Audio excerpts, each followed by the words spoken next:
Renault Agriculture SAS was the agricultural machinery division of the French car manufacturer Renault, established in 1918 from its armoured military vehicle division. While in operation, Renault Agriculture had various partnerships with major manufacturers and focused production on its tractors. The company was sold between 2003 and 2008 to German rival Claas. Renault Agriculture was dissolved in 2008 and its facilities became part of Claas Tractor Division.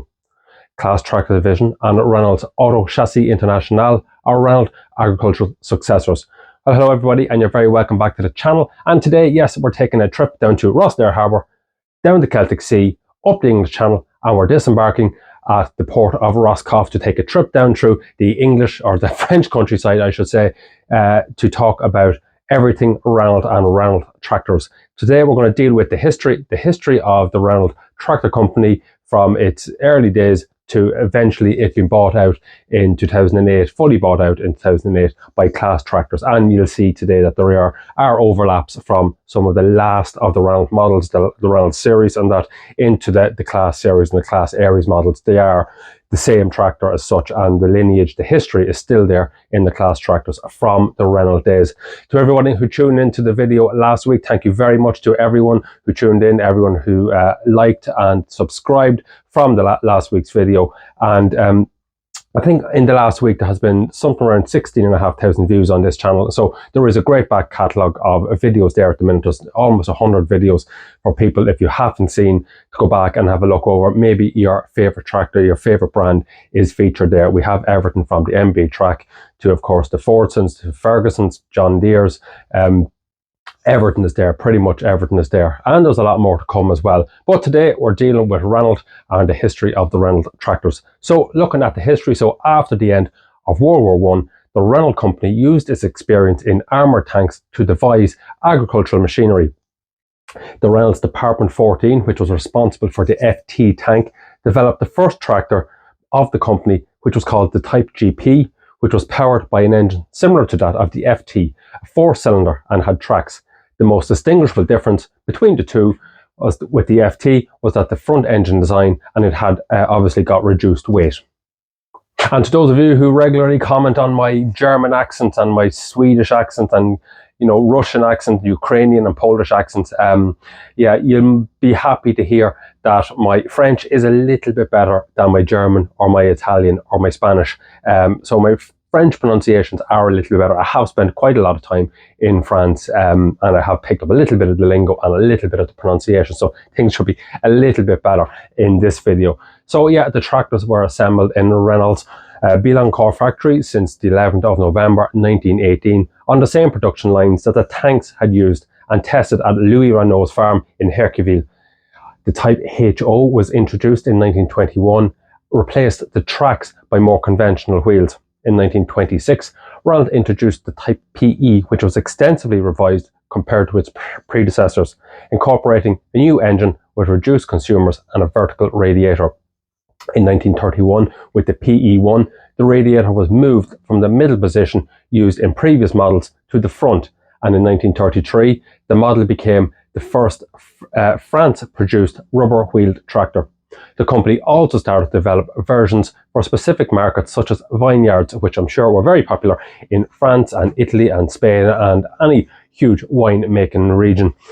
So that was with the aim of reducing fuel costs. With the aim of reducing fuel costs, it introduced its first diesel engine model, which was the Type 6 in 1932. By 1938, Renault was producing something around 40 tractors a month and was France's largest manufacturer. In 1920, Renault founded the Le Mans Engineering Centre. Shortly after, plans to move the agricultural machinery production to the new site were revealed. However, the new factory was inaugurated in 1940 and the production was stopped because of World War II. Following the war and nationalisation, the Le Mans plant had resumed production. The location was divided into a foundry section, a mechanical parts section, and there was also a paint section. So, of course, as I always say, if you have any history with the topic that we're talking about, you have any history today with Renault tractors going down through the years, from selling them to driving them to working on them, please, I'd love to hear from you. And of course, if you have any history with Renault cars, you can throw it in if you like. But yeah, I love to get comments. I love to see people's comments, and we do get some brilliant stories from people and lots of really, really good information, stuff that I don't know. So around that time, yeah, Le Mans was the third largest Renault operation in France after Billancourt and Clermont.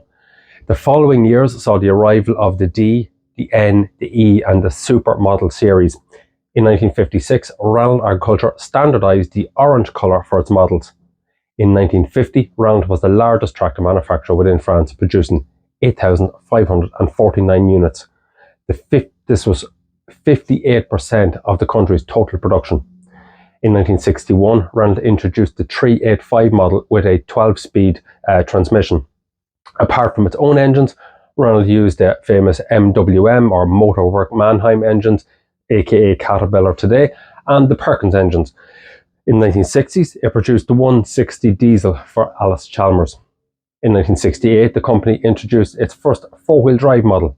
In 1972, Renault partnered with Carraro and sold some models of that company with the Renault badge.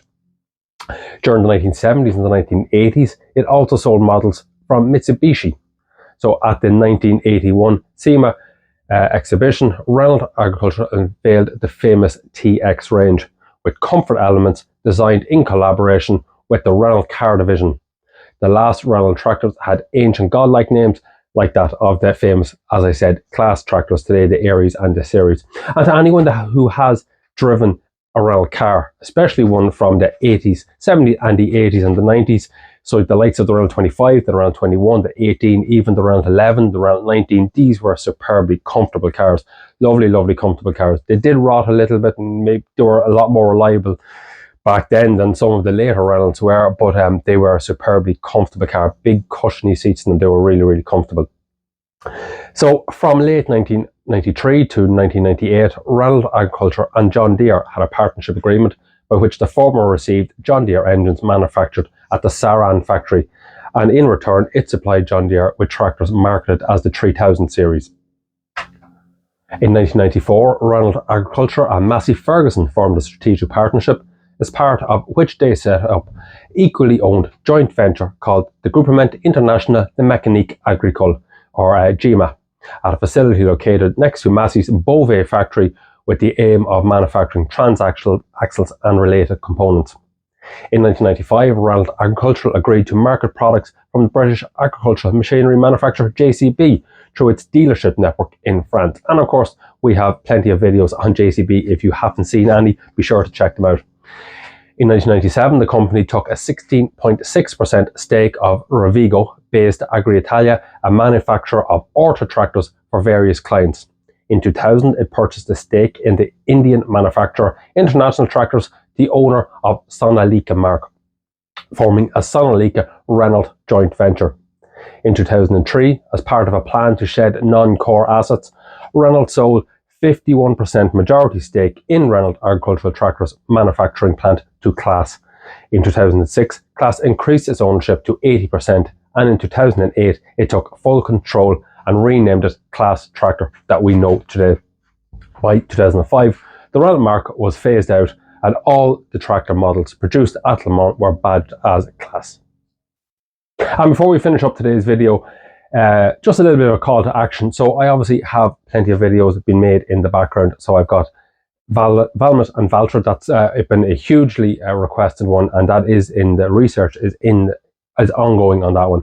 The 100 videos, the 100 video of this channel is soon going to be out in about 2 weeks' time. Hopefully on Sunday, not next Sunday, but the following Sunday, it will be out. Please God, everything going well. I hope to have it out that Sunday. But if there's anything else that you would like to see, if there's anything that your favorite model or favorite make, or maybe an obscure model or something that maybe has been forgotten about, that you'd like a little bit of a history lesson on, I love finding out about new models, and well, not new models, but old new models, if you know what I mean, and to inform everybody, as many people as I can. So if there's anything you'd like to see, anything oddball, please give me a shout, and I will look into it. Next week I'm going to the Cereals show in the UK, so if anybody sees me out and about, if you're going to the Cereals show, drop message in the comments. If you see me walking out and about in cereals, be sure to say hello, stop and have a chat. I love meeting people at shows like this and having a chat and, you know, finding out a little bit more information about what everybody is up to. And I hope to have a short video out maybe next Sunday on the cereal show itself. If anybody is interested, I have a couple of people that I hope to meet. And while I'm there, I have a whole free day next Friday.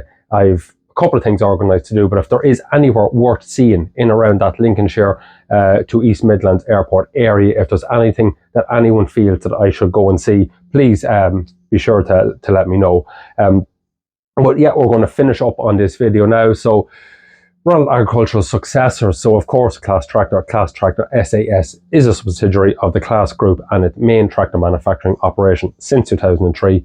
Most of the company's models are manufactured within this facility. And of course ACI Renault. So in 1999, Renault created the subsidiary Auto Chassis International SNC to manage the foundry and parts area of Le Mans.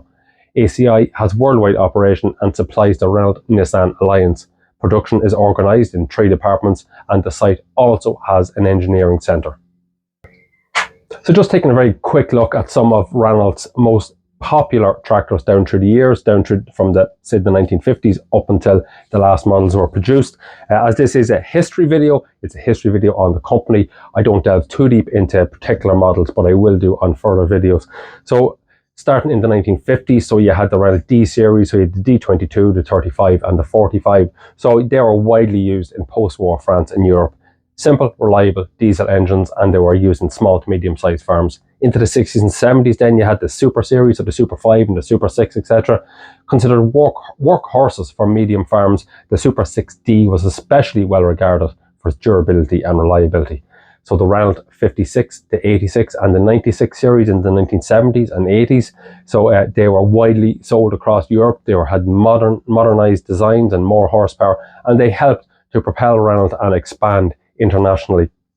And then the 90 series, the 103, the 54, the 120 54, 80s, and that would be the TX series, that very, very popular TX series. Very popular mid-range tractor, known for comfort and performance, of course, with its alliance with the Renault Car Company styling and, you know, design division. And it featured more ergonomic cabs and of course better hydraulics. So the Renault Ceres series, then from the 1990s, the popular model here of course was the Ceres 85 and the 95, and they were built in collaboration with John Deere and of course had that John Deere engine, and they were popular with mixed farming operations. The Renault Aries then, of course, the late 1990s to the 2000s, so the Aries 620 RZ, the 720 RZ, they were a top tier model known for modern engineering and high performance, and among the last of the models that Renault had built before that class acquisition. And then finally the Atlas series, so from the 2000s on as well, so the Atlas, the likes of the 936, the RZ, that was a huge tractor, high power tractor, competing with the large John Deere's and the Case IH models, notable for being Renault's most advanced range for class rebranding. So that's it. That's where we lie today with Renault. It's obviously in the past, it's history, but there was a lot of them around Ireland. There still is a lot of them around Ireland. There's ones for sale on Dundeel that I've seen a few of them for sale on Dundeel, making strong money, as most tractors, most equipment within that age group now is demanding. They are a collector's item, of course. And there was one particular oddball one that I seen there that was basically, it looks like an old TX model, and all it is, it had the front axle and wheels taken off it, so it was just an engine, cab and a back end, but it had a drawbar out the front of it, so it was obviously being used as a donkey engine to run maybe a PTO on something static or run hydraulics on something, and it would be towed around by another tractor. So very, very unusual looking machine, and I think it was something around €3,000, something like that. So yeah, very unusual. Anyway, that's it for now. I will see everybody hopefully next Sunday with a short video on the cereals event, and the following week hopefully we'll have the 100 video up. So that's it. Thank you very much for watching, and I'll see everybody very soon.